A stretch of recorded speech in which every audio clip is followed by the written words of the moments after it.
একটা টালির ঘর, বাইরে বৃষ্টি হচ্ছে।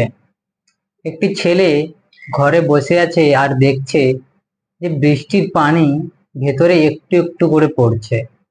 সে সেই জায়গাটিতে একটি পাত্র রাখলো, দেখলো কিছুক্ষণ পর সে পাত্রটি ভরে গেল। পরে সে একটি বড় পাত্র রাখলো, সময় লাগলো ঠিকই, কিন্তু শেষ পর্যন্ত পাত্রটি ভরে গেল। ঠিক সেরকমই আমাদের জীবনটাও, সময় লাগে কিছু জিনিস ইমপ্রুভমেন্ট করতে, কিন্তু এক না একদিন সেটা হয়েই যায়। অটোমিক হ্যাবিটসের লেখক জেমস ক্লিয়ার বলেছেন, প্রতিদিন ছোট্ট কিছু কাজ, সেটা যদি আপনি 10 মিনিট করেন প্রতিদিন, ধরুন আপনি এক্সারসাইজ করলেন বা বই পড়লেন বা নতুন কিছু শেখার চেষ্টা করলেন, সেটা যদি আপনি প্রতিদিন 10 মিনিট করেন, তবে বছর শেষে আপনি 37 গুণা ইমপ্রুভ করে ফেলেছেন।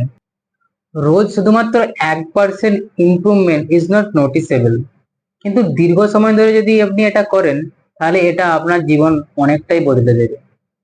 তাই প্রতিদিন 1% ইমপ্রুভমেন্ট করার চেষ্টা